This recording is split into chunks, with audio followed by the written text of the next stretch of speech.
Shalom, queridos, novamente mais uma vez juntos para mais um estudo da Palavra de Deus. Neste que é o 67º dia de estudos, dia 6 de agosto de 2018. Vamos dar continuidade aos textos lidos ontem e você vai ver como o agir de Deus é algo extraordinário, sobrenatural, porque o nosso Deus é um Deus de poder, é um Deus de grande glória, é um Deus onde não existe nenhum outro além dele. Por isso, meus queridos, permaneçam conosco para aprender ainda mais deste Deus que deixou a sua palavra para interagir conosco, para mostrar o seu poder, a sua autoridade, a sua misericórdia, a sua justiça, né? A sua benignidade, a sua bondade, todos esses atributos, né, que não é muito fácil ser encontrado no ser humano, você tem em Deus, o Todo-Poderoso. Amém? Aleluias! Exaltado e glorificado seja o santo nome do Senhor, neste dia especial, em que nós agradecemos pela vida que o Senhor nos concede, o privilégio de poder estar produzindo este vídeo, que com certeza vai abençoar muitas vidas que terão acesso direto ao estudo e ao conhecimento da Palavra de Deus. Amém? Deus te abençoe. Um dia excelente na presença do Senhor. Glória a Deus.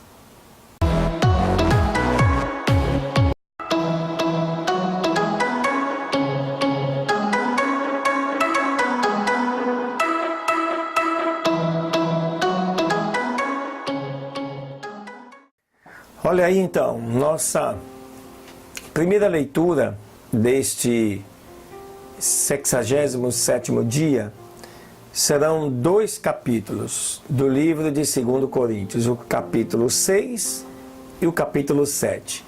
Por se tratarem de capítulos pequenos, no nosso cronograma, esses 2 capítulos seguem juntos no mesmo dia de estudos. Olha só o que diz a palavra do Senhor. Capítulo 6 de 2 Coríntios. E assim nós, cooperando também com ele, vos exortamos a que não recebais a graça de Deus em vão. Porque diz, em tempo aceitável te ouvi, e no dia da salvação socorri-te. Eis aqui agora o tempo aceitável, eis aqui agora o dia de salvação. Não dando nós escândalo em coisa alguma, para que o nosso ministério não seja censurado. Antes, como ministros de Deus, tornando-nos recomendáveis em tudo, na muita paciência, nas aflições, nas necessidades, nas angústias, nos açoites, nas prisões, nos tumultos, nos trabalhos, nas vigílias, nos jejuns, na pureza, na ciência, na longanimidade, na benignidade, no Espírito Santo, no amor não fingido, na palavra da verdade, no poder de Deus, pelas armas da justiça, à direita e à esquerda, por honra e por desonra, por infâmia e por boa fama, como enganadores e sendo verdadeiros, como desconhecidos, mas sendo bem conhecidos, como morrendo e eis que vivemos, como castigados e não mortos, como contristados, mas sempre alegres, como pobres, mas enriquecendo a muitos, como nada tenho e possuindo tudo. Ó Coríntios, a nossa boca está aberta para vós, nosso coração está dilatado, não estáis estreitados em nós, mas estáis estreitados nos vossos próprios afetos. Ora, em recompensa disto, como a filhos falo, dilatai-vos também vós. Não vos prendais a um jugo desigual com os infiéis. Porque que sociedade tem a justiça com a injustiça? E que comunhão tem a luz com as trevas? E que concórdia há entre Cristo e Belial? O que parte tem o fiel com o infiel?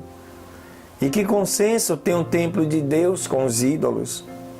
Porque vós sois o templo de Deus vivente. Como Deus disse, neles habitarei e entre eles andarei. E eu serei o seu Deus e eles serão o meu povo. Por isso, saí do meio deles e apartai-vos, diz o Senhor, e não toqueis nada imundo. E eu vos receberei, e eu serei para vós pai, e vós sereis para mim filhos e filhas, diz o Senhor Todo-Poderoso. Aleluias. Vamos ao capítulo 7. Assim, amados, pois que temos tais promessas, purifiquemo-nos de toda a imundície da carne e do espírito, aperfeiçoando a santificação no temor de Deus. Recebei-nos em vossos corações. A ninguém agravamos, a ninguém corrompemos, de ninguém buscamos o nosso proveito. Não digo isto para a vossa condenação, pois já antes tinha dito que estais em nossos corações para juntamente morrer e viver. Grande é a ousadia da minha fala para convosco, e grande a minha jactância a respeito de vós. Estou cheio de consolação, transbordo de gozo em todas as nossas tribulações, porque, mesmo quando chegamos à Macedônia, a nossa carne não teve repouso algum. Antes em tudo fomos atribulados, porque por fora combates, temores por dentro. Mas Deus, que consola os abatidos, nos consolou com a vinda de Tito. E não somente com a sua vinda, mas também pela consolação com que foi consolado por vós, constatando-nos as vossas saudades, o vosso choro, o vosso zelo por mim, de maneira que muito me regozijei.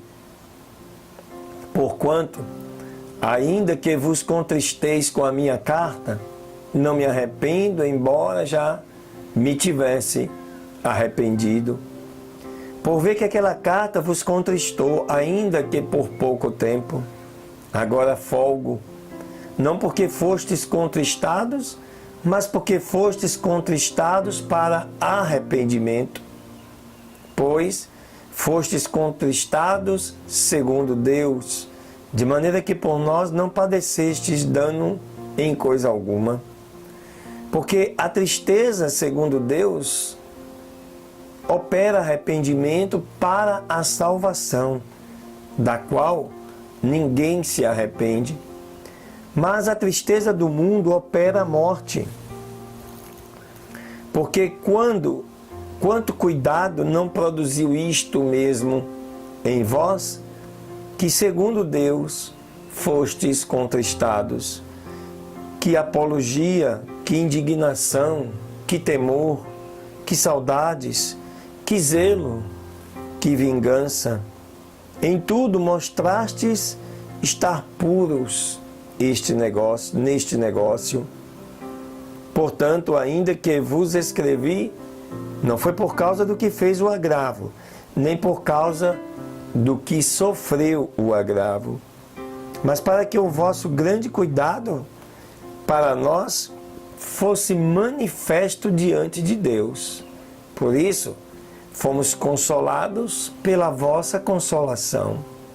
E muito mais nos alegramos pela alegria de Tito, porque o seu espírito foi recriado por vós todos. Ficou alegre, porque se em alguma coisa me gloriei de vós para com ele, não fiquei envergonhado. Mas, como vos dissemos tudo com verdade, também a nossa glória para com Tito se achou verdadeira, e o seu entranhável afeto para convosco é mais abundante, lembrando-se da obediência de vós todos, e de como recebestes com temor e tremor. Regozijo-me de em tudo poder confiar em vós. Aleluias. Paulo aqui escrevendo e agradecendo aos coríntios pela alegria proporcionada para ele. Ao mesmo tempo, ele reconhece a dureza das cartas anteriores que de alguma maneira entristeceram os cristãos da cidade de Corinto. Mas ao mesmo tempo ele explica que essa tristeza serviu para amadurecer e levá-los à salvação. E isso não tem preço, queridos. Porque Cristo já pagou o preço por nós. Portanto, às vezes é necessário sim que a palavra seja dura para despertar do sono que muitas vezes estamos dormindo. Amém? Glória a Deus. Fica ligado aí. Vem a segunda leitura, com a resposta de Deus para o exército de Senaqueribe contra Israel. Aleluias. Pois bem, continuando nesta segunda leitura aí, na tua Bíblia, no livro de 2 Reis, capítulo 19. Continua o estudo de ontem, dizendo o seguinte: Ezequias então, ao ouvir aquela palavra dura do general de Senaqueribe, ele procura a ajuda de Deus. E ele diz: E quando o rei Ezequias o ouviu, rasgou as suas vestes, se cobriu de pano de saco e entrou na casa do Senhor. E enviou então a Eliaquim, o mordomo, e a Sebna, o escrivão, e aos anciãos dos sacerdotes, vestido de pano de saco, a Isaías, o profeta, filho de Amós, para que lhe dissessem: Assim tem dito Ezequias, este dia é dia de angústia, de vitupério e de blasfêmia, porque chegaram os filhos ao ponto de nascer, mas a que dá a luz não tem forças. Possivelmente tenha ouvido o Senhor teu Deus todas as palavras de Rabsaque, o qual o rei dos assírios, seu senhor, o enviou para afrontar ao Deus vivo e a vituperar com as suas palavras, as quais o Senhor teu Deus tem ouvido. Portanto, eleva uma oração pelos remanescentes que ainda subsistiram. Vieram, pois, os servos do rei Ezequias a Isaías. Isaías lhes respondeu: Assim direis ao vosso Senhor. Assim diz o Senhor: Não temas pelas palavras que ouviste, com as quais me blasfemaram os servos do rei da Síria. Eis que eu porei nele um espírito, e ouvirá ele um rumor, e retornará para a sua terra. E eu farei que em sua terra ele caia a espada. E, retornando, Rabsaque achou o rei da Assíria combatendo contra Líbina. porque tinham ouvido que havia o rei partido de Laquis. E ouviu dizer de Tiraca, rei da Etiópia: eis que saiu para te fazer guerra. E então voltou ele, e enviou embaixadores a Ezequias, dizendo: assim direis a Ezequias, rei de Judá: não te engane o teu Deus em que tu confias, para dizer: Jerusalém não será entregue na mão do rei da Assíria. Eis que tu ouviste o que têm feito os reis da Assíria a todas as terras, as destruindo totalmente, e tu hás de escapar? Livraram-nas os deuses das nações que os meus pais destruíram, tais como Gozã, Harã e Rezefe, e aos filhos de Éden que estavam em Telassá? Onde está o rei de Ramate, o rei de Arpade, o rei da cidade de Sefarvaim, Rena e Iva? E tomando Ezequias as cartas da mão dos embaixadores, depois que as tinha lido, subiu à casa do Senhor e as estendeu Ezequias diante do Senhor. E orou Ezequias diante do Senhor, dizendo: ó Senhor Deus de Israel, que habitas entre os querubins, só tu és Deus de todos os reinos da terra. Tu criastes os céus e a terra. Inclina, ó Senhor, os teus ouvidos e ouça. Abre, Senhor, os teus olhos e olha, e ouça as palavras de Senaqueribe, que enviou a blasfemar o Deus vivente. É verdade, ó Senhor, que os reis da Síria destruíram as gentes e as suas terras, e que puseram no fogo seus deuses, porquanto eles não eram deuses, e sim obra das mãos de homens, madeira ou pedra. Por isso mesmo os destruíram. Agora, pois, ó Senhor, nosso Deus, nos salve, te suplico, da sua mão, para que saibam todos os reinos da terra que somente tu és Senhor e Deus. Então o profeta Isaías, filho de Amós, mandou que fosse dito a Ezequias: assim diz o Senhor, Deus de Israel: ouvi o que me rogaste a respeito de Senaqueribe, rei da Assíria. Esta é a palavra que o Senhor falou contra ele. A virgem, filha de Sião, despreza-te e zomba de ti. Move a sua cabeça por detrás de ti, a filha de Jerusalém. Quem injuriaste e a quem blasfemaste?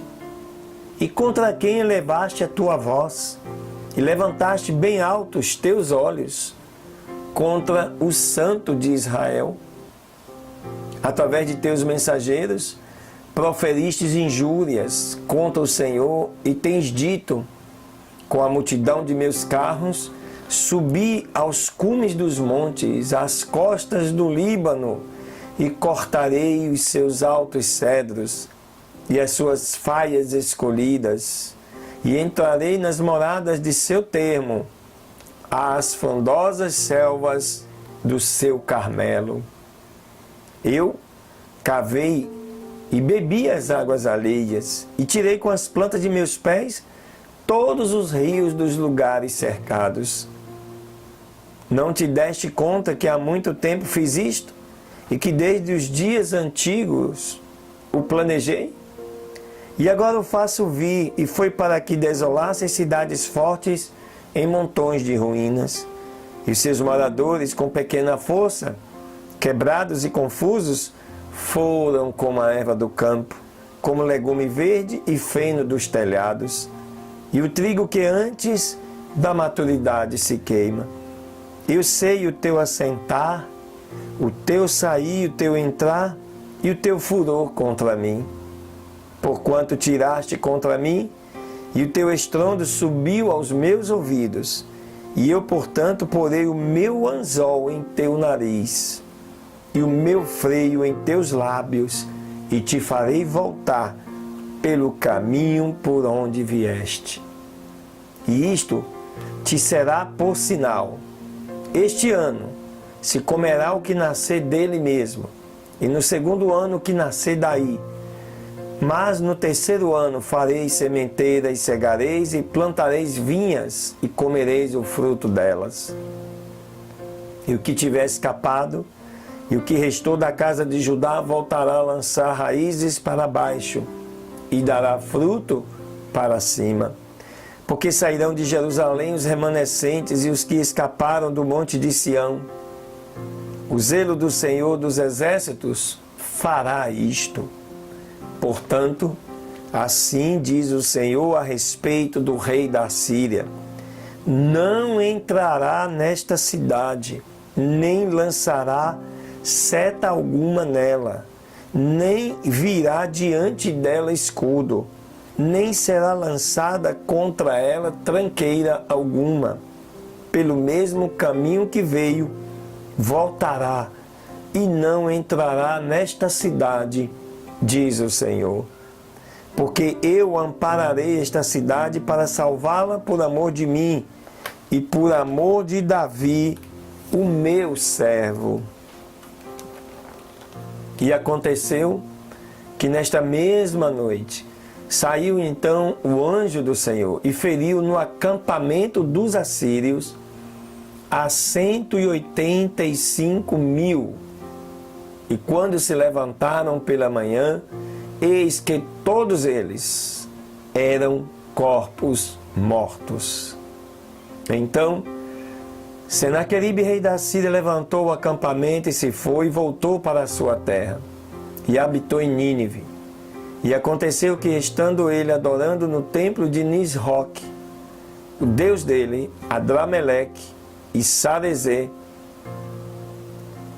seus filhos o feriram à espada e escaparam para o país da Armênia, e reinou Esarhadon, seu filho, em seu lugar. Aqui você vê a força e o poder daquele que tem Deus na sua vida. Nenhuma batalha, queridos, está perdida. Nenhuma guerra está perdida quando se tem Deus na sua vida. Porque esse Deus é um Deus que está no controle de todas as coisas. Portanto, o mesmo general que afrontou a Israel, o Deus de Israel, que é o mesmo Deus hoje, nos nossos dias, sofreu as consequências. Deus, querido, não se deixa escarnecer.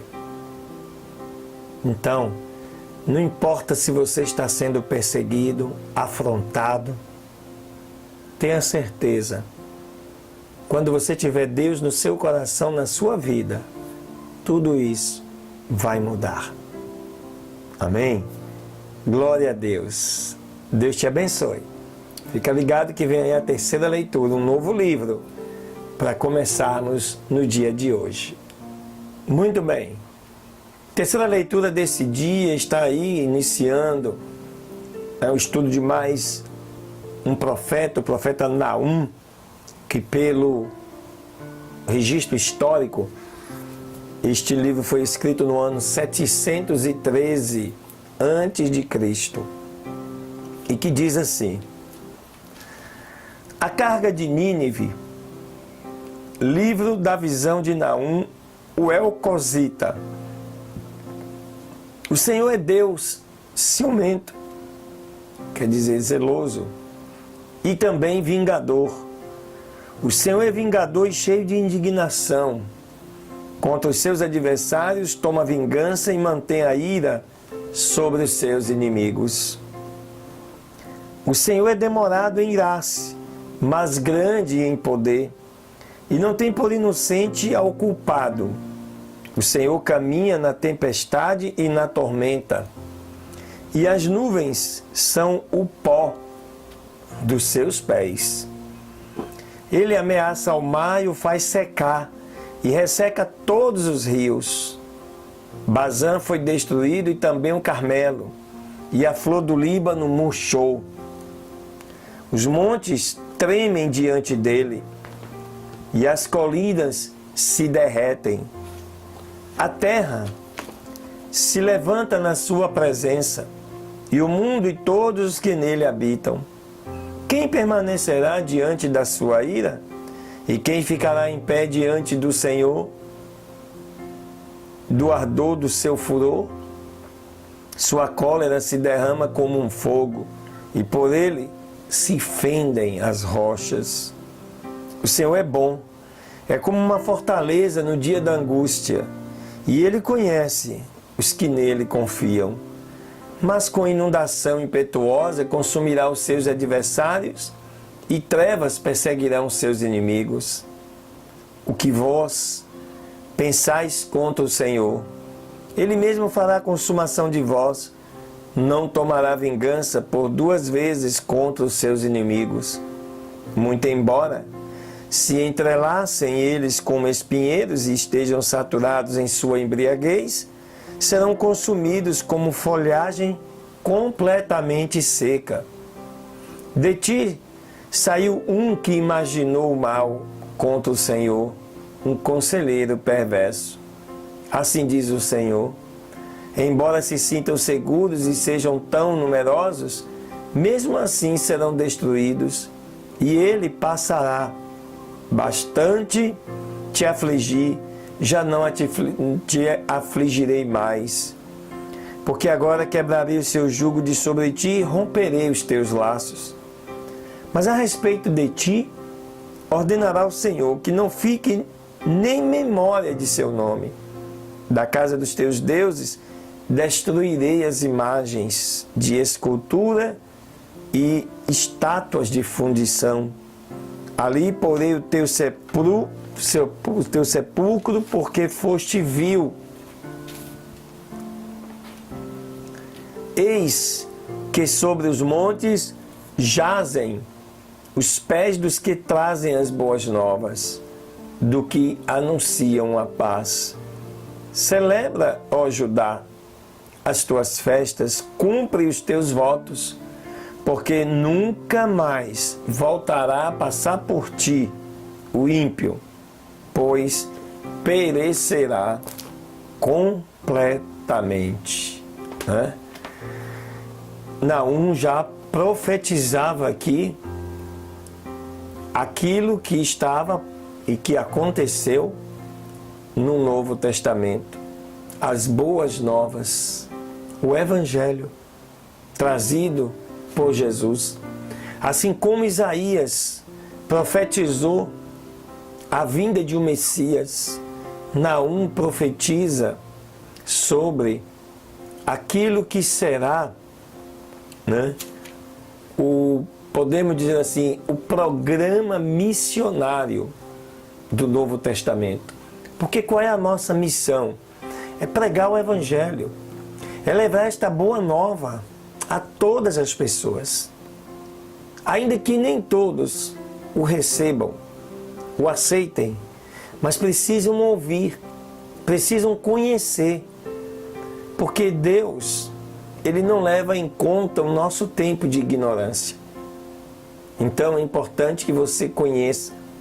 Aceitá-lo é uma escolha sua, mas você não vai poder dizer que nunca ouviu falar deste Deus, porque aqui neste canal você tem esta oportunidade, estudando toda a Bíblia, de Gênesis a Apocalipse.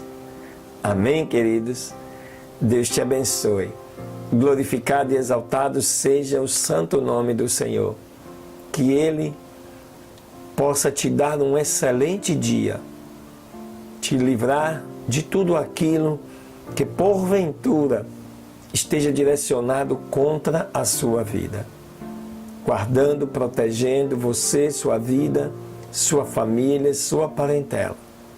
É o nosso pedido ao Senhor Jesus neste dia, para a glória do teu santo nome. Amém, queridos?